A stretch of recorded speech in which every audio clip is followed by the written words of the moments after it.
All right. Ready? Ready? Welcome back to the Medium Cool Show. Today we're going to be talking about Masters of the Air.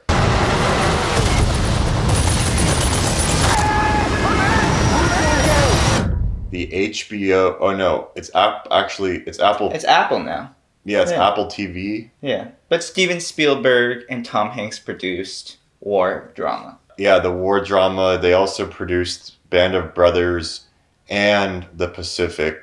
Mm-hmm. So righteously so, there was a certain amount of excitement and expectations for this film. Yeah. But before we get into that, let me ask you a question. Yeah, ask away. Is TV cinema? Because this is a cinema show, Yeah. and we don't usually talk about television, but I don't know. We wanted to talk about this because we watched it. There's people yelling outside, but whatever.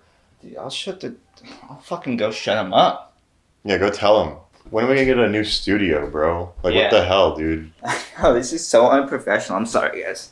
This is very unprofessional. Yeah, I can't remember who said it, but I remember I listened to like some podcast where some director was like, television has kind of taken over indie film spots, where indie films would like kind of like have this like lower budget. Yeah, like I would say the show is very like there are shows that are very cinematic, Mm-hmm. but there's things that lend itself to film, which I still think is like a higher quality product because it's more resources for in a shorter span of time, rather than spreading out like pretty much the same budget for a movie on like 10 episodes. Yeah. You know what I mean? So you get a lot of filler. You get a lot of like expand the runtime so we can fit in this 10 episode thing. And so we got to have the writers write like a bunch of bullshit. Mm-hmm. And I feel like there is a bunch of bullshit in this show. Yeah, in Masters of Air, there was a shit ton of bullshit. And like most of the storylines that we followed, I didn't care about. Yeah, this show is, dude, like by the end of watching this show, Mm-hmm. at first it was very exciting. Mm-hmm. And then slowly it got worse and worse. And by the end of it, I wasn't like, oh shit, it's over. Like I'm sad. Like when I watched the Band of the Brothers and I watched the Pacific, I was like, damn, it's over. Like I wish there was more to it. This Yeah. show was just like, dude, it was like overall, I have to say it's mid. Yeah. I think it's a pretty mid show. Let me interject here. So, Band of Brothers in the Pacific, they both kind of start off at like a slow crawl, and you really get to know the characters around you. I think more so in Band of Brothers, it's like kind of a cast of characters, but it starts off with like David Schwimmer is like their general who's like training them at boot camp, you know, and they like go through that whole bonding experience, and then they get sent out to war, and they like get dropped in the fucking get dropped into Europe and like have to fucking fight on the front lines, you know, like, and by the end of it, you're just kind of like fucking drained. You like feel like tired with these guys. You're like, dude, they've been through so much, and it's like war is not pretty, war is not fun, and like you feel that you're left with that message. Same with the Pacific, you know. Pacific is so good. Pacific's so good, and like, you know, the characters are so fucking done by the end of it. They've just seen so much shit. I think it's the kid from Jurassic Park, right? He's like the main guy in it. He comes back and he kind of just becomes like a hippie because he's just like... In the Band of Brothers? No, in the Pacific. Who's the kid from Jurassic Park? The main guy, the main like writer guy that goes at the end, I think. I think it's the kid from Jurassic Park. Well, there's James Badge Dale. Uh-huh. There's the guy who dies in Iwo Jima who goes back after he becomes a war hero, and then there's the guy from The Social Network. Yeah, that guy. Yeah, that guy. I don't remember Jurassic Park like that, but he's the guy with Rami Malek and stuff. Yeah, and like, yeah. By the end of that, they also have the same conclusion where you're drained. Yeah. You're fucking tired. You're tired for these characters. Yeah. And you're tired for like just the unnecessary violence. This movie, however, or this show, it's like 10 steps back, it feels like. It feels like you don't get the emotional connection to these characters other than with Austin Butler and Callum Turner. The other stories, like, you don't really feel that connected to. Like, maybe there's Rosie and Cosby, but, like, those stories, like, didn't really excite me either, you know? Yeah. And there's no catharsis at the end. It's just like, oh, we're free. were free. When they went back home, they joined the army again, and also you never really got to know any of the characters other than them, other than those four. It was just like the friendships between them, and that we just understood they were meaningful because obviously, like when you go through something like that, you're gonna build like a bond. But I feel like the show was so front loaded. Like the first four episodes are really really dope because there's like these dope. Every time there's a flying scene, when they're bombing, that's the highlight of the show. That's it. And I'm like, dude, this is sick, dude. Like every episode, I was like looking forward to when they're gonna go fly and they're gonna go bomb some shit, you know? Yeah. But then halfway through, that kind of just stops, dude. That kind of just stops. I know. And there's like missed opportunities there, but I don't know if it's like a budgetary thing or there's just like or whatever, like a directing thing. Because Cary Fukunaga was like the first. Yeah. Like he had the front end of the show, and those episodes are really good. Yeah. And then we kind of like just slowly goes downhill, and you also are introduced to the red flyers or whatever they're named, the black fighters, Tukji or something like that. Yeah, the Tuskegee fighters, and that was like. I was like, dude, I was waiting for like a big fighting sequence with them, and there was like nothing. Yeah, and the flying scene we saw with them was ass, dude. It looked like a video game. Yeah. Like, it was absolute ass. And I was like, they totally just milked the shit out of those guys in the promo. Yeah. And they didn't do anything with them. I think really it was like, I think it was budgetary, but I mean, they're fucking Apple. They could have done it. You know what I mean? They could have had more flying scenes, but the thing is, like, the script was just disjointed. Yeah. It was not like a good script that carried all the way through, that had like a meaningful message. It felt like, okay, we have to make this show now. Yeah. What's the story? Yeah. Whereas like in the Pacific, the best episode is like episode 9, dude.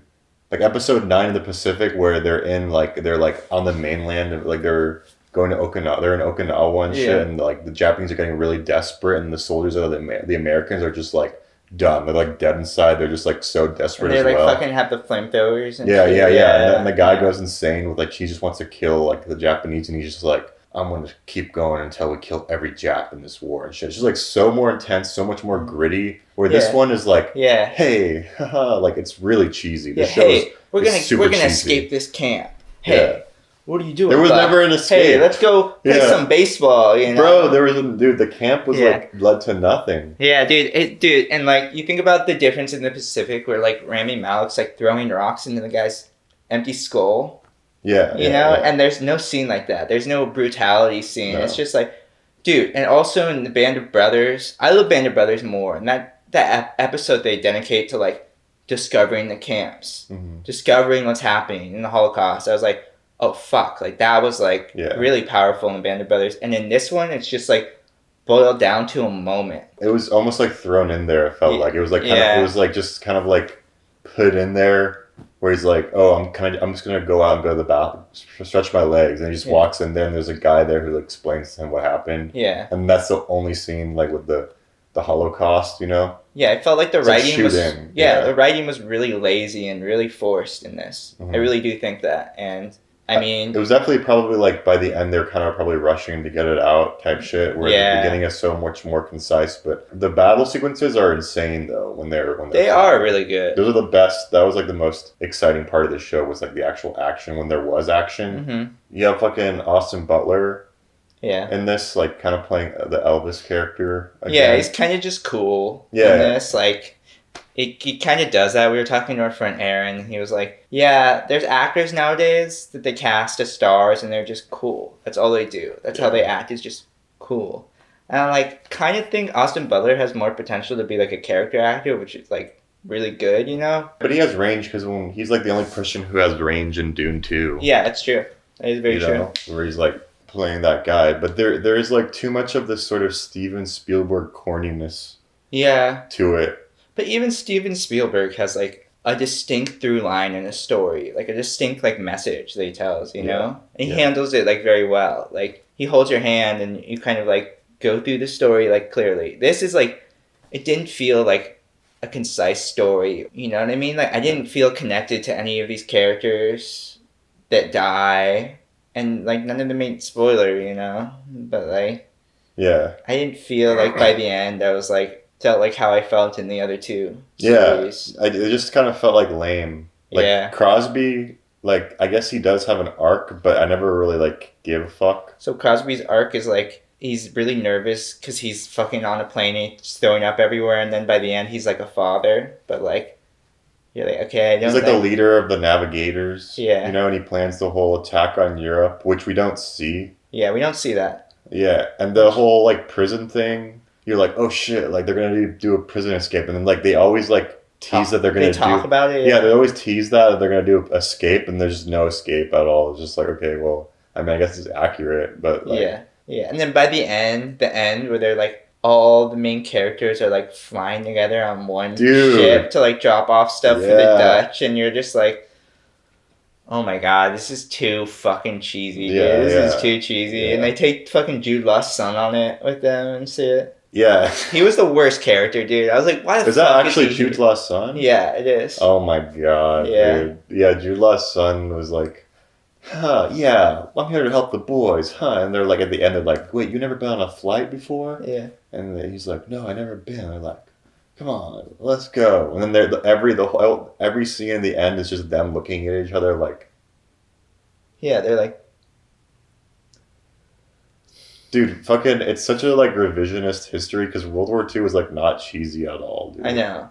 Like that's Like, not they're what fucking happened, dirty bro. by the end and shit. Yeah. And, like, I understand that it's like, it's a different branch of the military. Yeah. They, like, operate differently, for sure. But, I mean, Catch 22 is, like, an amazing book. And it's, like, an amazing story, too. It was, Yeah. like, produced by George Clooney. And it was directed by him, too. But it came out on Amazon a couple of years ago.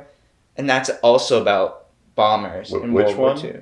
Catch 22? Oh, yeah. I thought you were talking about the Monuments Men where they No, George Clooney. no, I was not talking about Monuments, man. No, I was talking about Catch 22, and that's a fucking good story, and that's also about like World War II bombers and how they're just fucking going crazy, dude, because they Yeah. have to fucking be on these death traps in the air that like didn't lead to anything. Like I want to see more of that, where it's like you never really understood or got till the end. That was like they're useless, dude. They're just bait. That's all they were. Like it's still debated like whether they were like useful or not in the war because it's just like Yeah. strategic bombing. But like they lost so many fucking people just trying to do strategic bombing. Where it's Yeah. like their German efficiency didn't actually start like going downhill until the end of the war. So it's not like their bombing really proved anything. Yeah, and that's like the whole thing in the beginning is when they get into the debate with the British guys, and they're like, "Oh, like we do daytime bombing, and we're just bombing whatever." British were bombing at night,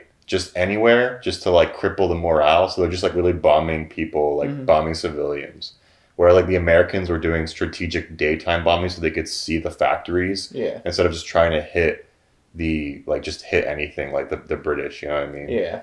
I did like Barry Keoghan when he like crashed. That was Oh good. yeah. Barry Keoghan Yeah. is in this. Also, this show kind of has like it's shot pretty well, but there's also like a little bit of like a digital quality to Yeah, it there's like too. there's like a little bit of like it feels like And a the lens CGI flare, dude, to it. You're just like, oh, like and the CGI like is noticeable.